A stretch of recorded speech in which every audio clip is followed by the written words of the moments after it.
Hi friends, मेरा नाम माता प्रसाद पांडे है। इस वीडियो में हम इंडेक्सेशन बेनिफिट की बात करेंगे जो डेट म्यूचुअल फंड में आपको अप्लीकेबल होती हैं। और ये बेनिफिट हर इंस्ट्रूमेंट डेट इंस्ट्रूमेंट में नहीं परमिसेबल है, और इस वजह से कहीं ना कहीं डेट म्यूचुअल फंड को एज मिलता है और वो प्रेफर किया जाता है। उसकी पॉपुलैरिटी इंडेक्सेशन की वजह से डेफिनेटली काफ़ी ज़्यादा होती है एज़ कम्पेयर टू दूसरे फिक्स इनकम एवेन्यू से। अब ये किस तरह से काम करता है उसको समझने की कोशिश करेंगे। इंडेक्सेशन को समझने के पहले हमें कॉस्ट ऑफ इन्फ्लेशन इंडेक्स को समझना होगा। कॉस्ट ऑफ इन्फ्लेशन इंडेक्स जो होता है वो टैक्स अथॉरिटीज़ रिलीज़ करती हैं, हर साल रिलीज़ करती हैं। और वो रिलीज़ उस बेसिस पे होता है कि क्या प्रिवेलिंग इन्फ्लेशन आपका रहा है लास्ट ईयर में।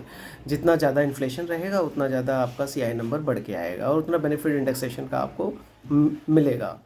सो वो क्यों हम करते हैं, क्योंकि डेट म्यूचुअल फंड में जब आप 3 साल से ज़्यादा इन्वेस्टेड रहते हैं और आप अपने यूनिट्स को सेल करना चाहते हैं, अपने इन्वेस्टमेंट को रिडीम करना चाहते हैं, उस वक्त जब कैपिटल गेन आप डिफ़ाइन करते हैं, लॉन्ग टर्म कैपिटल गेन, तो उसका जो फॉर्मूला है वो 20% ऑफ कैपिटल गेन है। और कैपिटल गेन को डिफ़ाइन जो इस केस में किया जाता है वो सिंपली जैसे बाकी केसेस में किया जाता है उस तरह से नहीं होता। यानी 100 रुपये की वैल्यू आपकी अगर 120 की हो गई है तो इसका मतलब है कि 20 रुपये कैपिटल गेन यहाँ पर कंसिडर सीधे नहीं कर दिया जाएगा। यहाँ पर 100 रुपये का जो इन्फ्लेटेड कॉस्ट है, यानी इन्फ्लेशन की वजह से जो वो 100 रुपये की कीमत आज बढ़ चुकी है, उस पर्टिकुलर अमाउंट पे अराइव किया जाएगा, फिर उसको सब्ट्रैक्ट किया जाएगा आपकी मैच्योरिटी वैल्यू से। यानी यहाँ हम समझें कि अगर 100 रुपये की चीज़ 110 हो चुकी है 3 साल के बाद बिकॉज ऑफ इन्फ्लेशन, उसे जब इन्फ्लेशन से आप एडजस्ट करते हैं तो वो 110 की हो चुकी है, तो इंस्टेड ऑफ 120 माइनस 100 वो होगा 120 माइनस 110। तो 20 रुपये के कैपिटल गेन के बदले 10 रुपये की कैपिटल गेन हुई और उसके ऊपर आप 20% का टैक्स लगाएंगे। इससे जो अमाउंट, जो टैक्स लाइबिलिटी है वो सिग्निफिकेंटली रिड्यूस हो जाती है, एंड देयर बाय आपकी जो रिटर्न है, जो पोस्ट टैक्स जो रिटर्न है वो भी डेफिनेटली आपका बढ़ गया, क्योंकि जो आपका नेट इन हैंड अमाउंट है वो इंक्रीज़ हुआ। जब भी हम इन्वेस्ट करते हैं आप उसको इंस्टेंट रिटर्न के हिसाब से ना देखें, क्योंकि अल्टीमेटली जब हम रिटर्न्स फाइल करते हैं तो टैक्स की जो लायबिलिटी है वो आपको वैसे भी आनी ही आनी है और आपको भरना ही है। तो आप हमेशा जब भी रिटर्न देखें पोस्ट टैक्स कंपेयर करें। और इसीलिए फाइनेंशियल प्लानिंग में भी इसका डेफिनेटली बहुत इम्पोर्टेंस है। आप जिस अमाउंट पे अराइव करना चाहते हैं आज से 3 साल 5 साल के बाद, वो अमाउंट आपके पास नेट हैंड होना चाहिए। यानी आप 1 करोड़ एक्सपेक्ट कर रहे हैं और आपने टैक्स प्लानिंग नहीं की है, तो आपको पता चलता है कि हमने उसमें से 30% टैक्स में भर दी है और बाकी जो बचा हुआ अमाउंट है उसी को हम यूज़ कर पा रहे हैं, तो कहीं ना कहीं आपको शॉर्टफॉल होगा जब आपको एक्चुअल उस गोल के करीब पहुंचेंगे। तो आपको इस तरह से फाइनेंशियल प्लानिंग करनी है कि जिस अमाउंट की आपको ज़रूरत है उतना नेट इन हैंड आपके पास होना चाहिए। तो इसकी वजह से टैक्स के पॉइंट ऑफ व्यू को समझना और पोस्ट टैक्स रिटर्न को समझना यहाँ पर बहुत ज़्यादा ज़रूरी हो जाता है। तो इस बेनिफिट की वजह से इसकी पॉपुलैरिटी बढ़ी है, इसमें टैक्स लायबिलिटी रिड्यूस हो जाती है, पोस्ट टैक्स रिटर्न्स अच्छे हो जाते हैं। ये हर किसी डेट इंस्ट्रूमेंट्स में आपको अवेलेबल नहीं होते हैं। अब दूसरी हम बात करेंगे कि अगर हम डेट म्यूचुअल फंड में इन्वेस्ट करते हैं तो डेट म्यूचुअल फंड क्या रिस्की है, why we should we do, simply because of the indexation benefit. सिर्फ इंडेक्सेशन के लिए हम यहाँ पर क्यों आए, सेफ्टी क्या है।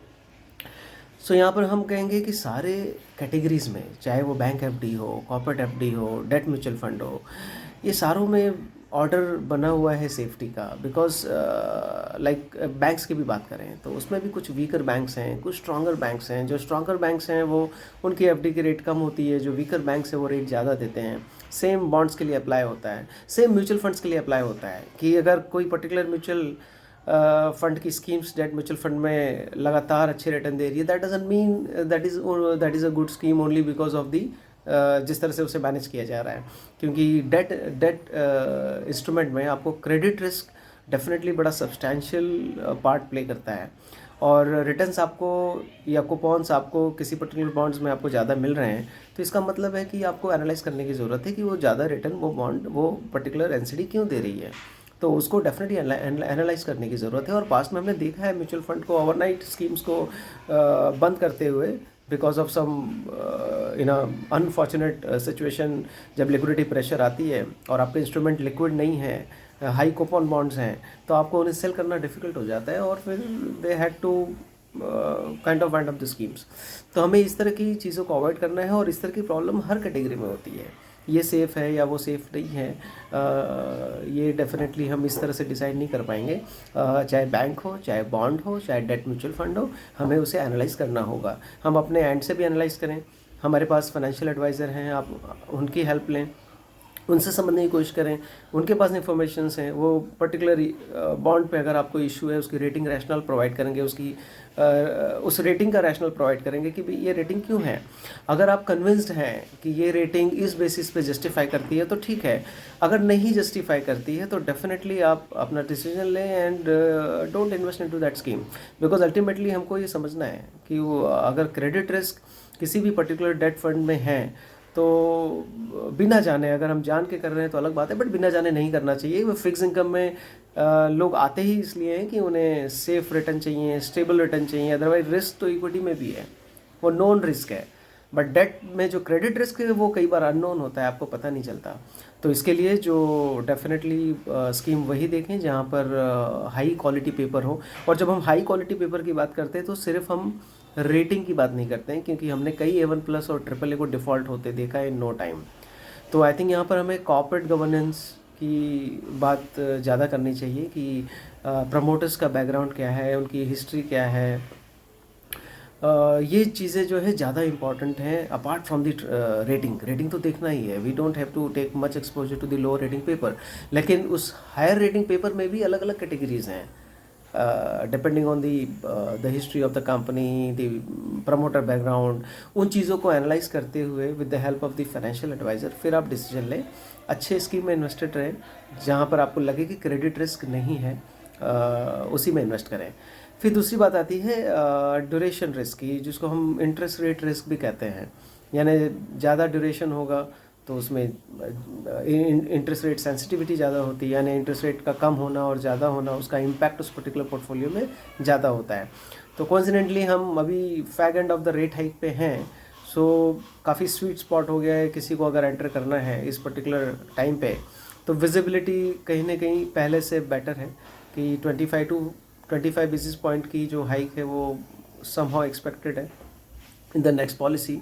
सो उसके बाद से डेफिनेटली डेटा डिपेंडेंट होगा, बट रेट हाइक की बहुत ज़्यादा यहाँ से चांसेस इस 25 पैसे हाइक के बाद में बहुत कम लगती है। और 6 महीना, 8 महीना, 1 साल के बाद जब रेट रिवर्सल होगा, because we can not kind of आप एश्योर नहीं कर सकते हैं कि एग्जैक्टली कितने समय के बाद वो रेट कट शुरू होगा। तो समझो अगर हम माने कि 8 महीना, 1 साल के बाद में रेट कट होना शुरू होता है, यानी कि रेट साइकिल रिवर्स होते हैं, तो आपको मार्क टू मार्केट गेन मिलेगा इन सारे स्कीम्स में। तो इसीलिए हमने देखा हुआ है कि थोड़ा थोड़ा ड्यूरेशन फंड मैनेजर्स भी स्कीम्स में बढ़ाते हैं ऐसे वक्त में, क्योंकि जितनी एवरेज मैच्योरिटी ज़्यादा होगी, मॉडिफाइड ड्यूरेशन ज़्यादा होगा। मॉडिफाइड ड्यूरेशन ज़्यादा होगा because of the high interest rate sensitivity, impact भी उसमें ज़्यादा आता है। सो 3 to 5 ईयर सेगमेंट का काफ़ी स्वीट स्पॉट है, as guided by the fund manager also, and जैसा हमने विटनेस भी किया है रिसेंट में। तो ये जो सेगमेंट है ये डेफिनेटली ज़्यादा एडवाइजेबल है rather than taking a longer term duration 7, 8 and 10 year and all. So आप इस तरह से इस वक्त इंटरेस्ट रेट रिस्क को भी मैनेज कर सकते हैं, और क्रेडिट रिस्क को भी हमने जैसे कहा कि पोर्टफोलियो को देखते हुए सारे उनके जो कंपनी की रेटिंग्स हैं, प्रमोटर्स बैकग्राउंड है, उनकी हिस्ट्री क्या है, गवर्नेंस, कॉर्पोरेट गवर्नेंस कैसा रहा है उन पर्टिकुलर बैंक्स और कंपनीज़ का, उनको देखते हुए इन्वेस्ट करें। इन 2 चीज़ों को अगर आप मैनेज कर लेते हैं तो डेट म्यूचुअल फंड में आपको ज़्यादा फिर डरने की ज़रूरत नहीं है। सिंपली आप इंडेक्सेशन का फ़ायदा उठाएँ, 3 साल तक रुकें, इंडेक्सेशन का भी फ़ायदा उठाएँ और रिटर्न्स का भी फ़ायदा उठाएँ। इससे आपका रिटर्न मैक्सिमाइज होंगे, और हो सकता है कि आपको रिटर्न्स काफ़ी decent and close to 10% kind of return मिल जाए।